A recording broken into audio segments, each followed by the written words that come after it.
The Los Angeles Lakers put the finishing touches on their improved roster after winning a championship, but the last piece is yet to be completed. Re-sign Anthony Davis. According to reports, meetings are underway this week. Kemba Walker received a stem cell injection in his left knee. He's out until at least the first week of January, the team said Tuesday. Walker received the injection after meeting with multiple specialists in early October. He was put on a 12-week strengthening program, and the Celtics said he's expected to return to on-court activities early December. The season carries on. Unfortunately, so does COVID-19. 54 players tested positive pre-bubble. We don't have an updated number post-bubble, but most recently, 2 Warriors players tested positive. That will delay camp just a little bit, according to GM Bob Myers. Hey, everybody, I'm Allie LaForce. Joining me is my long-lost partner, Brendan Haywood. Yes. What's going on, Brendan? What's going on, Allie? Good to see you. That jacket is fire. Hey, you got to pull the hair back so people can see what you got going on there with that jacket. Yeah. It's kind of like part blazer, part denim, you know, the casual home look, but still keeping it professional. You like it? Yeah, I'm rolling with it. I'm rolling with it. I love it. Glasses on point, as always. Lots to talk about today. December 1st, meaning the NBA season starts this month. The offseason shorter than normal, but that didn't stop the best teams from getting better, and lots of action in free agency in the trade market. So players have been talking to the media leading up to the start of practices, and I can't think of a better place to start than the reigning NBA champion and the king, LeBron James. Happy to have Mark, another champion. Yeah. Yep. One with the Raptors 2 years ago, who I've always loved. Yeah. Mark has my Defensive Player of the Year trophy at his house. But Yo, but that's no here nor there. No, that's not a knock on Mark, but this is the thing, because sometimes we don't I love pay you, attention. Mark. I can't wait to talk about this. Wesley Matthews, who I've loved to compete against, and his father is a former Laker as well. Oh, that's dope. So we got two guys. We got 2 guys who have family Laker ties. Yeah. And then we get Trez. How Trez is? Now we got Trez. How Trez ended up here with the Lakers? We knocked on it. So basically, Braun isn't playing until February. First of all, Trez was the next door neighbor. We knocked on his door and said, "Do you like?" Yeah, he said he what's felt going like on the right Clippers didn't like what was going on. How did Trez We knocked on end his up with the door Lakers? and we landed Trez. I mean, That was honestly like the moment of free agency where everyone was like, "What?" Yeah. Yeah, including some of his teammates. That they actually put that on social media. It's not like I'm making it up. They said, what? We got Trez, who 6th Man of the Year award winner, who's going to help our bench, which we struggle with this past year with our bench, and keeping that up. And then you've got the runner-up. And then we got the runner-up 6th Man of the Year award, and Dennis Schroeder. So that was a pickup. Who I call his nickname. I don't know if you like it or not. We have not had the conversation, but he's Dennis the Menace. Dennis the Menace. Because I love what he brings to the game. His tenacity. He's a dog. You gotta let him go. He gets under the skin. He's a Richard Jefferson, Draymond Green type guy where if he's your teammate, you love the shit out of him. If he's not, you can't stand him. The Defensive Player of the Year joke or dig, whatever you want to call it, was referring to 2013 when LeBron finished 2nd place to Marc Gasol.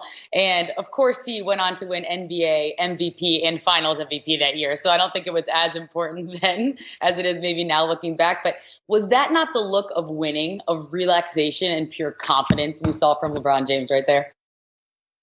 LeBron looks so confident. He looks so calm and cool. And he just looks relaxed. He looks like he's in just a really calm place right now. I love seeing LeBron like that. He knows the season's about to kick off, but he's still enjoying that championship. LeBron looks like he has a little bit of a championship glow to him, Allie. What do you like most about the Montrezl Harrell move? What I like most about the Montrezl Harrell move is that now the Lakers get a little bit more pop off their bench, which was a problem for them last year. And then on top of that, everything that people, let's say, dislike about Montrezl Harrell will be covered up with the Lakers. When you look at the fact that Montrezl, he isn't a great shooter, but he can roll to the basket, and AD can replace and give them the shooting they need. Let Montrezl go wild inside. Montrezl obviously has some problems defending in the post, but that's what Anthony Davis is going to do. I think Montrezl complements this team well. I think him and Anthony Davis are going to fit seamlessly and perfect. And I like where this Laker team is. The best team in the league just got off season. Rob Pelinka is already my GM of the year. No doubt. How do you see Dennis Schroeder fitting in and contributing? Oh, I think Dennis Schroeder is going to fit in just fine. because we saw what Rondo did for them last year. Dennis Schroeder, obviously a lot younger than Rondo, playing at a higher level than Rondo is right now. So I think whether he comes off the bench or he starts, that seems to be a little bit of a point of contention with Dennis Schroeder. He wants to be a starter. Wherever he comes off, he's going to help this team, and it's going to be an upgrade. So I like everything that the Lakers have done so far. It's like they have to be the favorites this year. It looks like they probably have a good chance to repeat. Hashtag winning, winning, winning, winning sums up the Lakers offseason. All right, let's move on to a team who also potentially got better, theoretically got better, the Phoenix Suns, who are looking to end a decade-long playoff drought. They signed Chris Paul, which was huge. Here's their head coach, Monty Williams, on the signing of Chris Paul. We added a first ballot Hall of Fame point guard to our team. Obviously, that comes with a bit of sacrifice, but we felt like it was one that was more than worth the risk. And we felt like there wasn't much negative risk. We felt like the reward for trading for a guy like Chris and for me, reuniting with him was a bonus. We still feel like it's going to improve our team. That's no disrespect to Ricky or Kelly, but Chris is Chris. I mean, he's one of the best players in the history of the game, especially at his position. He may be the best point guard of this era. So here is a look at the Suns' projected depth chart. For my question for you, Brendan, is just with Chris Paul, it fascinates me how over the last 2 years the narrative has just changed so much around him. What's your take on the point that he's at in his career and what he can contribute to Phoenix? I think that Chris Paul sometimes gets a bad rap. I think that there were some times where sometimes his leadership was a little bit hard when he was in LA, but I think that's going to be a perfect fit for this young Phoenix team that's trying to get over the hump. We saw what Chris Paul was able to do last year in OKC. A lot of people didn't think he'd fit in. Some people didn't even think he would want to go there with him being an older player playing on a younger team that didn't have a chance to compete. But Chris Paul did just fine. He did what he was supposed to do. He was a great vet on and off the court, and he helped those young guys grow. He helped Shai Gilgeous grow. He helped a guy like Dennis Schroeder continue to grow. So I think Chris Paul will do the exact same thing for the Phoenix Suns. I think this is the missing piece that gets them over the hump and into the playoffs. They just need a floor general, a leader, somebody that can get Booker and Ayton easy shots. He's going to get so many lobs, it's going to be ridiculous because Chris Paul is still the best player we have in the game at reading the pick and roll from the point guard position. So I think the Phoenix Suns definitely got better. I think the young guys will grow as long as they listen to the floor general. No doubt. I think what's been great is Chris Paul has really showed his willingness to adjust, to be the best version of himself, to fit into an organization that he was thrown into. We saw him change his diet. He was in great physical shape. He was a leader in Oklahoma City. So he's going to have to do the same with Phoenix, and I'm excited to watch. Another guy who's going to have to do some serious adjusting and coaching is Doc Rivers, who now has this Philadelphia 76ers team to figure out, which no one has been able to do really for the last 3 or 4 years. Here's Doc on what he thinks. I guarantee you we'll run more pick and rolls. And I guarantee you'll see more pick and rolls with Ben and Joel in them, So, but I like a lot of the stuff they ran in the past too. They had some pretty good movement stuff. And so we want to make sure that because of this shortened preseason, shortened training camp, and quick first game, that we don't try to do too much. We want to make them as comfortable as possible. I think that's a great approach, first of all, because they've been overthinking everything in terms of the chemistry and are they in shape and the injuries and the fit of the roster. And now they have a new head coach. So it is a lot for a team, for an individual alone. I think by trading for Seth Curry, by trading for Danny Green, now they have more shooting, which they desperately, desperately needed. But is it enough, Brendan? I won't know whether it will be enough until I see their two best players get on the court and what they look like. Obviously, they upgraded the shooting, but that wasn't the only problem with this team. Ben Simmons his offensive game was lacking a lot of substance. He's a great passer. I love Ben Simmons. basketball player. I love his potential. But if we're talking about trying to win right now, I can't think of an NBA player in history that plays on the wing with that type of offensive skill set that's been able to win a title. When the game slows down in the playoffs, you have to have a mid-range jumper, maybe a three-point shot, or at least be a consistent free throw shooter to be able to impact ball games. And Ben Simmons is not there yet. So I love the free agent moves, but I'm not worried about free agency. I'm not worried about Doc Rivers.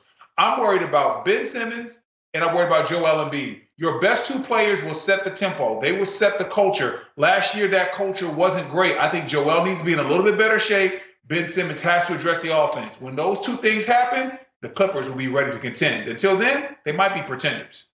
Right. It's like getting shooters doesn't let you off the hook if you're Ben Simmons. It takes less pressure off of you to do something you're uncomfortable at, which is shooting more three-point shots. But he has been working on that part of his game. That's what's so fascinating about the conversation about Ben Simmons is you see him getting up hundreds of three-pointers in practice in the offseason. He just has to allow that to translate to the game. Now that they have more shooters, he can focus more on mid-range. Maybe that'll be more comfortable for him. All right, Brandon, Paul George and Kawhi Leonard are running it back in black. Can they find a way to make a championship run? That's the question, though. We'll see when we return on Game Time. I love the jerseys, kind of have like a Darth Vader-ish look. That's how people are describing them. Also, by the way, the Clippers collaborated with the designer for the Make Your Mark campaign. So they're having monthly events during the regular season where the Clippers are going to host digital workshops for high school students. So Inner City Arts, the Los Angeles Unified School District are some of the people involved. Really cool stuff around the jerseys. But the big question is, after we watch the Lakers win the offseason and make moves left and right, after the Clippers blew a 3-1 series lead against the Denver Nuggets in the Western Conference semifinals, what did they do and what are they going to continue to do to try to move the needle? They lost six-man award winner Montrezl Harrell. We talked about that earlier. Then they added Serge Ibaka. What does that move exchange do for you, Brendan? Well, listen, when you first look at it at face value, you say, well, they lost Montrezl Harrell and they replaced him with Serge Ibaka. You think, well, that's a net negative for the Clippers. But in actuality, it's not. Serge Ibaka is somebody that has a previous relationship with Kawhi Leonard. The relationship Montrezl Harrell was partially a problem.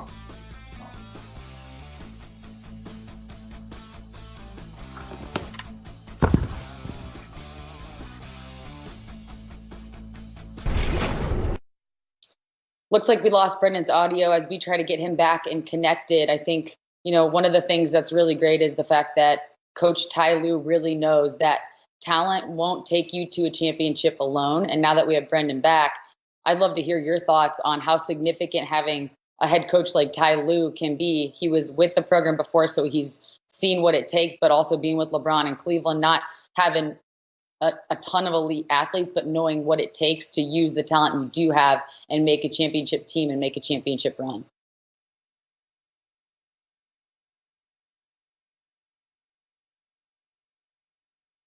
Okay, we lost you again. We'll keep on working on getting Brendan back because we love Brendan. We miss Brendan. Meanwhile, concerning the Clippers, we do have some news that just came in before we started the show. Reggie Jackson signing a one-year deal. He played just 21 minutes in 17 appearances leading into the postseason last year. Those minutes dropped to 14 minutes per game in the 12 playoff games he played. But he can push the pace. He's a solid offensive point guard. His per 36 minutes are pretty solid the last two seasons, 18 points per game and 6 assists while also shooting threes. He can be, a guy that can give some really great minutes to players that need breathers. We know that health was a little bit of an issue for the Clippers, just in terms of having to rest certain players throughout the season. Now with the even shorter offseason, that could be a really big concern. So we'll have to keep our eye on how the shortened offseason affects this Clippers team. No doubt about that.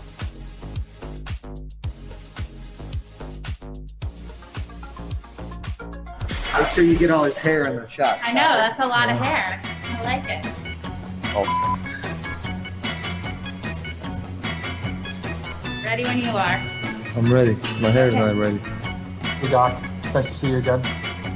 Well, I don't see you, Tim, which is no fair, but It's probably better that way for both of us. I don't know where you're making these stories up that me and James talked about any of this at a workout. Like, I don't know where that came from. And James is a friend of mine, but I let the front office handle all of that stuff. It bothered me a lot. I'm not gonna lie. It bothered me a lot. I really don't understand why I wasn't on it, but it's motivation for next season. Just gotta, it's good. I have an extra chip on my shoulder. Just improve myself even more. It's just a different energy. They're showing their faces in here. I see them every morning. I get here around 8 o'clock, and they're already in the gym. They're on the court with you. They're talking to you about not just basketball, personal life things. What things do you like around here? What don't you like? They want you to be up front. They're willing to change and hear players' opinions. So I think that's something that's been different in the past. Stan's an old school dude. Old school guy. And I just like that, man. You know what I mean? So I feel like I can learn a lot from him. Hence the extensionis. Sounds like. All right, everybody, the preseason is just days away. So excited to get this season started. Here are some of the notable preseason games. Starting with Clippers-Lakers, and if you notice, we get to see Clippers and the Lakers twice in the preseason, once on December 11th and once on December 13th. Of course, we don't know which superstars will be playing how many minutes, but the Mavericks and the Bucks also extremely exciting. That way we can look at some pretty must-watch TV when it comes to the one-on-one matchups you're looking at on this schedule. I mean, if you want to just talk about the fact that December 12th, the Mavericks and the Bucks are playing, and that's Giannis versus Luka, that is must-see TV. Giannis flying up and down the court, dunking the basketball, shooting threes like we saw him improve at last season, and Luka, who just apparently has absolutely no ceiling when it comes to his game. He was so incredible to watch last season. When you talk to his teammates, all they tell you is he's unselfish, yet you watch him play and you think, this guy could be a one-man show in and of itself. His ball handling just improved as the season went on, and he was just so awesome with his court vision, wise beyond his years, and somebody that I can't wait to watch this season, no doubt about that. So when you look at some of the rookies and who you think will make the biggest impact this upcoming NBA season, and you start thinking about who will be the best fit and where, it's hard not to go with James Wiseman. The Golden State Warriors selected the University of Memphis center with the second overall pick in this year's draft, and people are getting very, very excited to watch him play. But Steve Kerr, the head coach of the Warriors, by the way, says, don't get too excited. He's still a rookie and has a lot of room to grow within our system. Let's listen to Steve Kerr and his thoughts on Wiseman.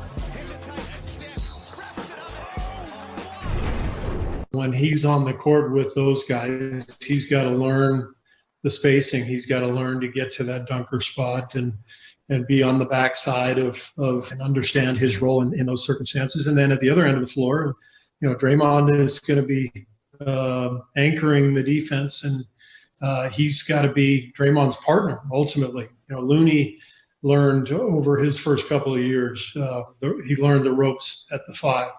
Looney is going to be so much more advanced than James will be defensively. So James has a lot to catch up on. But James's potential athletically is so dramatic that I imagine he'll have a chance to step in and help us because he's so athletic and dynamic. But there's a ton to learn, and he doesn't have the value of a summer league and a whole summer of workouts. So a lot to catch up on in every respect. So we just got to do our best, and I'm excited for James, but also want to preach caution for everybody not to expect too much too soon, because we're just throwing him right into the fire. And he played 3 college games, so he's got a lot of things to learn. Hey, listen, when Steve Kerr talks, you listen. And if you're James Wiseman, you should just be grateful to be joining such an incredible organization that can teach you so much. Well, after a 15-year career, Andrew Bogut is